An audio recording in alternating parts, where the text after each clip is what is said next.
Volám sa Monika Tadlánek-Chochlíková, mám sa pozerať tam, či tam? Jaj, dobre, sorry, tak ešte raz. Volám sa Monika Tadlánek-Chochlíková, som majsterka sveta v tajskom boxe a takisto aj majsterka Európy. Uspievame dievča, ktoré má rada knihy a rada skladá pucle.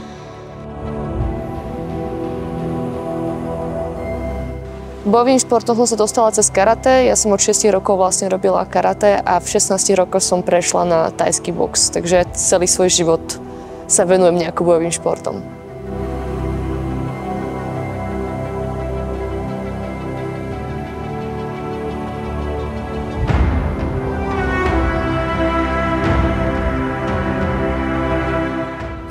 Ja keď som prvýkrát vkročila do ringu, tak to nebolo úplne že krok, ale ja som tam padla, pretože ja som prvýkrát som preliezala lana a všetci to predo mnou preliezali, tak som myslela, že to bude také easy. A nakoniec som sa v tom ringu celkom dosť vytrepala, takže to bola moja prvá skúsenosť s ringom, ale vlastne ten zápas som vyhrala a tam som zistila, že to je ten šport, ktorému sa chcem venovať, že naozaj ma to baví. Cítila som sa v tom ringu naozaj dobre, bolo to také, že správne náročné, nebolo to, že úplne až tak, že moc, že by som tam umrela, aj keď som bola zadýchaná celkom riadne, ale bolo to takáto aktivita pre mňa.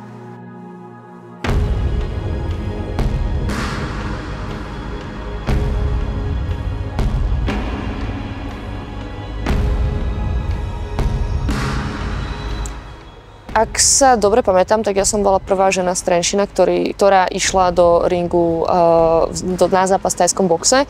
Takže tam bolo veľa takých odradzovacích faktorov, že ženy alebo pekné ženy do ringu nepatria, že čo by som tam ja robila, že budem dokaličená, budem mať modriny a blá, blá, blá, blá, blá. Ale ja neviem, ja som vždycky bola taká, že keď som si išla za svojím, tak som si za tým svojím išla a nepočúvala som ostatných a nikoho a nič. Aj keď som možno niekedy mala počúvať, pretože asi 2 roky potom, jak som mala prvý zápas, tak sa mi stalo zranenie s chrbtom, ktoré mi skoro ukončilo kariéru. Ale taký je život. No. Som tam, kde som, takže nič by som nemenila.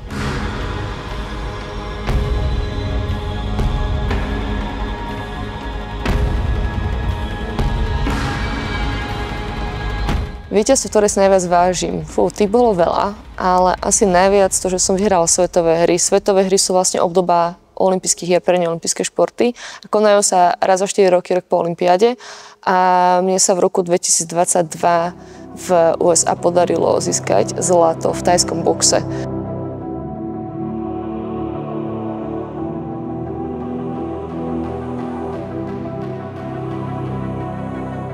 A bol to pre mňa taký splnený sen. A vlastne teraz idem znova na tie svetové hry, znova v tajskom boxe a budem sa snažiť získať nejakú ďalšiu medailu. Tak moja príprava na svetové hry je celkom dlhá. Najprv som bola na prípravnom kempe v Tajsku 2,5 alebo 3 týždne. Vrátila som sa na Slovensku, teraz som tu nejaké 2 týždne. A od týždeň a pol odletám znova do Tajska a odtiaľ pôjdem rovno do Číny. Takže tá príprava je fakt náročná. Snažím sa skomoliť všetko možné, silovú prípravu, kondičnú prípravu, tajský box, mám upravenú stravu už veľmi dlho dopredu, aby som naozaj čerpala tú silu a bola 100% pripravená. Tak ľudia si myslia, že ten najväčší úspech sú tie medaily a opasky a proste také tie vonkajšie úspechy, ale ja som za tú svoju kariéru zistila, že najväčší úspech akože v tom živote je to, že nájsť to šťastie, hej, že robiť niečo, čo ma baví. Ja som minulý rok si prešla extrémnym vyhorením, kedy ma ten šport už prestával totálne baviť a rozmýšľala som, že čo aj ako ďalej. A mala som, chvála Bohu v úvodzovkách, operovanú achilovku a to ma donútilo si dať trochu pauzu. Tam sa mi tá hlava tak neskutočne zregenerovala a znova som dostala taký ten oheň do seba, že stále som zápasiť, stále proste ešte chcem niečo povyhrávať a začal ma to nenormálne baviť. Každý jeden tréning odtedy ma strašne baví, veľmi si to vážim a začínam si konečne po 12 rokoch užívať tú cestu, čo je podľa mňa to, čo som ja chcela dosiahnuť v tom športe. Ja mám viacero prehier, ktoré ma akože boleli a všetky majú jedno spoločné a to, že si nemyslím, že som mala prehrať. Že taká tá nepravosť, že vieš, že si v tom zápase spravil dosť na to, aby si vyhral, ale rozhodcovia sa rozhodli proste inak. A teraz si spomínam konkrétne na jeden taký zápas, čo som zapasila o svetový titul Enfusion, neviem, či nejakých 7 rokov dozadu v Žiline. A všetci si mysleli, že ten zápas mám vyhrať, aj komentátori to hovorili, náš roh to hovoril, moja superka si to myslela, keď vlastne zdvihli ruku mojej superke, tak všetci boli takí, že to máme, že stichla hala.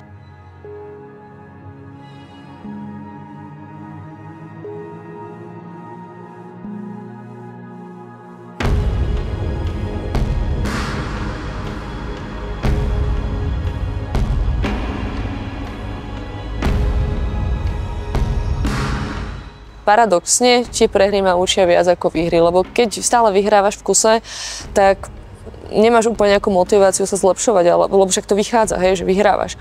Ale keď príde sem tam tá prehra, tak si musíš vstúpiť do svedomia a tak si to zanalizovať, že čo som spravila zle, čo som mohla urobiť lepšie. A niekedy tá prehra proste treba, že taký ten preplesk, aby si uvedomil, že niečo musím zmeniť. Moja rodina a môj manžel zohrávajú v mojom fajterskom živote extrémnu úlohu. Začnem rodičmi a tou rodinou, ak sa dá, tak oni sú na každom jednom zápase, neskutočne ma podporujú. Chápu taký ten fight life, že veľakrát, keď je nejaká rodinná oslava alebo nejaké stretnutie, tak mám dietu, hej, že netlačia do mňa nejaké lokše alebo proste nejaké vypražené reznie a takéto, lebo chápu, že ja mám proste taký trošku iný cieľ a že tú stravu si musím držať a sú veľmi akože podporujúci. A čo sa týka môjho manžela, tak on je zároveň aj môj tréner. Je to najbližšia osoba vlastne, ktorú mám a som extrémne rada, že celú tú cestu so mnou prežíva, že on reálne vidí, že s akými pocitmi sa ráno zobudzám, s akými zaspávam, snaží sa celý ten tréningový koncept prispôsobiť pre mňa a akože nechcem tu dávať ako radu, že aby ste boli úspešní, tak musíte byť manželia so svojím trénerom alebo chodiť so svojím trénerom, to určite nie, ale nám to veľmi klaplo a myslím si, že on mi ten tréningový cyklus vie prispôsobiť tak dobre aj kvôli tomu, že ma vidí 24/7 a vidí, že ako na tom som a podľa toho všetko prispôsobuje.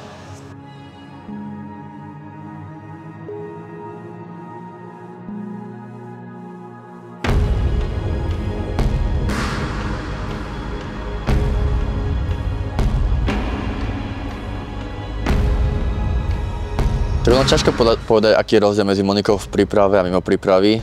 Tak ona, keď je v príprave, tak je strašne disciplinovaná, striktná a taká cieľavedomá, že je ochotná obetovať doslova všetko tomu, aby dosiahla ten svoj cieľ, na ktorý sa pripravuje. Monika je nervóznejšia v príprave, hlavne kvôli diete. Ja hlavne musím byť ohľaduplnejšie, čo sa týka stravy, že nemôžem pre ňou jesť burgery, hranolky, sladkosti. Ideálne, keď sa stravujem s ňou, to, čo ona varí, tie dietné veci. Ale keď boli teraz v Thajsku, my chodili spolu jedávať a podobné jedlá sme jedli. Ináč je nervozita. To teraz má Monika pred sebou svetové hry v Číne, naozaj jeden z vrcholov tohto roka určite. A tá príprava je taká trocha iná ako v minulosti. Boli sme na prípravnom kempe v Thajsku, tam sa začala pripravovať, potom sme boli tu na Slovensku, tu mala sparring partnerku z Fínska, naozaj super zápasničkou Evu Poto. S ňou trénovala týždeň, tá príde znova. Jej zas pomôcť, potom letíme do Thajska, tam bude trénovať s Jotinom, to je taký šampión Thajska, jeden z najlepších klinčiarov, čo bude Monike pomáhať a sparovať s Piečejou, to je asi najlepšia ženská zápasnička naprieč všetkými váhami, šampiónka One Championship. Tá príprava nebude prebiehať u nás v gyme, aspoň tá poslední 3 týždne, ale v Thajsku a bude skôr taká sparingová klinčovať, že bude veľa klinčovať s tým Tajcom a veľa sparovať s Tajkou, ale také 2 tréningy za týždeň budú vlastne so mnou. Verím, že to Monike pomôže, lebo Monika je veľmi skúsená, ona potrebuje hlavne doladiť takú formu psychickú a potom fyzickú a hlavne sa vysporovať aj s tými ľuďmi. Tak Monika kedysi využila dávnejšie mentálneho kouča, teraz to využíva skôr ako, že sama študuje, alebo samo štúdium, že si veľa o tom číta, vzdeláva a učí sa, čo vlastne pomáha. No ja sa snažím hlavne nedráždiť, hlavne byť oporou v tých ťažkých chvíľach, ako je dieta, alebo keď niekedy váha nejde dole, ale snažím sa byť hlavne jej oporou v tých ťažkých chvíľach. Ja som sa snažila tváriť, že hej, tie nepríjemné komentáre sa ma nedotýkajú, ale opak je pravdou. Bohužiaľ si to asi celkom moc berem k srdcu. Paradoxne nemám toho hejtu až tak málo. A väčšinou sa stretnem s nimi, až keď mi niečo padne do inboxu. Že také tie, keď vidie o mne nejaký článok, tak tam sa nesnažím čítať komentáre, lebo to není viac menej moja cieľovka ani moje fanúšikovia, ale niekedy sa stane, že do môjho inboxu mi proste príde fakt, že nepríjemná správa, tak raz za 2 mesiace alebo tak. A to veľmi zamrzí, lebo neviem, že či tí ľudia akože si uvedomujú, že za tými Instagramovými alebo Facebookovými profilmi sú normálne reálni ľudia s reálnymi pocitmi a že aj keď sme ako keby niečo dokázali v tom športe alebo v živote, tak stále vieme cítiť a stále sme ľudské bytosti a stále nás tieto veci vedia zamrzieť. Že ja si napríklad veľakrát vidím nejaký príspevok, ktorý by som okomentovala negatívne, alebo proste mám názor nejakého človeka, ktorého by som chcela zdrbať, hej, ale ja to nespravím, lebo ten človek si nepýta môj názor a beriem to také, že keď bude chcieť niekto môj názor na niečo, tak sa na to spýta a ja mu to vtedy poviem, ale keď si ten názor nepýta, tak na čemu čo budem hovoriť? Nikoho to nezaujíma. To je také, že vieš, že keď nebol internet, tak to, že si debil, tak o tebe vedeli len proste tvoja blízka rodina a možno v krčme, ale teraz na tých sociálnych sieťach ja si myslím, že veľakrát ten komentár alebo ten obsah toho komentáru alebo tej správy viac svedčí o tom človeku, ktorý to napísal, ako tomu človeku, ktorému je to napísané. Ja som do minulého roka cítila extrémny tlak. Či už od verejnosti alebo viac menej od celého toho sveta, hej, že ja som sa v 2016 dostala na vrchol najprv kickboxu v K1 a potom som sa dostala v 2018 na vrchol tajského boxu. A ja som mala extrémne dlhú šnúru proste bez prehry. A už, akože ono to je super počuť, hej, že Monika Chochlíková, že ide mať zápas, zase vyhra, ale to nebolo také ľahké. A na mňa bol ten tlak extrémne vytváraný, či už proste zo strany tých fanúšikov, alebo proste zo strany Slovenska, alebo reprezentujem aj Slovensko, že musím, že ide tam Chochlíková, tak jasne, máme jasnú medailu. A ja viem, že oni to mysleli, že v dobrom, hej, že som ako keby taká istota, ale pre mňa to bolo, že extrémne náročné a myslím si, že aj to prispelo k tomu vyhoreniu. A ten minulý rok sa to nejako zlomilo, že tých XY rokov, kedy som bola pod tým tlakom, tak sa to nejakým spôsobom vyvrbilo a dostalo sa to na povrch. Ja som o tom začala trošku viac rozprávať a hlavne som si to začala sama v sebe riešiť. A teraz ten tlak nejako necítim. Že ja som taká, že idem na tie svetové hry a jasné, že chcem vyhrať medailu. Ideálne zlatú, akože bola by som, že fakt, že z toho úplne rada. Ale hlavne, že ja nepotrebujem, ja už som si uvedomila to, že ja nepotrebujem nikomu nič dokázať a hlavne si už nepotrebujem sama nič dokázať. Že ja som vyhrala všetko, čo som chcela a teraz je ten čas, kedy ja si idem užívať tú cestu, hej, že proste prehrám, prehrám, bude ma to mrzieť, bude ma to srať, ale nebudem sa kvôli tomu teraz 2 mesiace predtým stresovať. Keď vyhrám, super, budem sa radovať, ako keby som mala aj tie tlaky predtým, ale nechcem mať tie tlaky. Proste nebudem ich mať, neriešim to nejako a je to tak, ako to má byť. Neviem, či sa bojím kedy už nebudem zápasiť, lebo nerozmýšľala som nad tým. Ja som akože, môj životný plán bol taký, že budem zápasiť cca do 30-ky, potom ak to budem cítiť, tak si spravíme s manželom rodinu a vlastne predtým ukončím kariéru a budem sa potom venovať len rodine. Len nejako už sa mi blíži tá 30-ka a ešte nemám taký ten pocit, že chcem zložiť tie rukavice. Ja úplne moc neuznávam, že zložíš tie rukavice a potom máš ďalších 10 zápasov. Že ja keď to spravím, tak to bude fakt, že naposledy. A viem, že ten moment ešte nepríde, ale verím tomu, že keď ten moment príde, tak nájdem si nejakú inú vec, ako sa realizovať. Bo viem, že do toho tajského boxu ako zápasenia dávam strašne toho veľa. A viem, že tú energiu budem musieť dávať niekde inde. A už teraz si viem predstaviť 1 500 000 projektov, do ktorých by som vedela investovať túto energiu, keby nezápasím. Takže úprimne moc sa toho nebojím.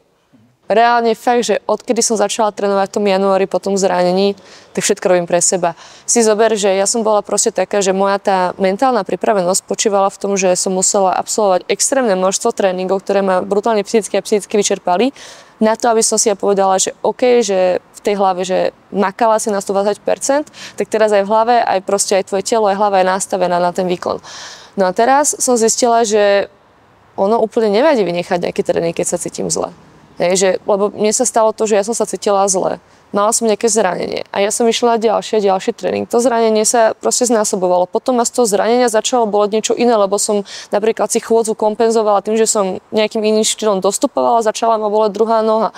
bolelo ma jedno rameno, začala som to kompenzovať druhým, začalo ma boleť druhé rameno a toto bol proste nekonečný kolobeh.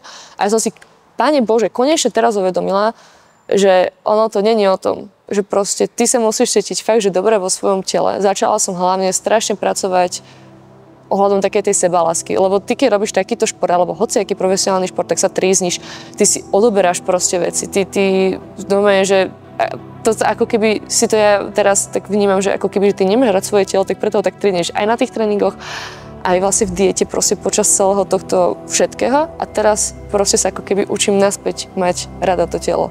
A je to také, že hej no, začala som skladať pucle, čítam Danovky teraz, Dominika Dána, ale teraz v chronologickej postupnosti od proste tej najstaršej knihy, ale nie, že ktorá vyšla, ale tá, ktorá hovorila o tej najväčšej minulosti. A tak snažím sa každý deň, alebo aspoň každý druhý deň urobiť si niečo pre seba, že nerobiť len stále, že tú robotu a tréningy a bla bla bla, ale doslova si ten život začať užívať a myslím si, že ma to celkom začalo aj baviť. Dobre, super. Dobre. Idem zavolať môjho manžela. Môžeš. Pán manžel.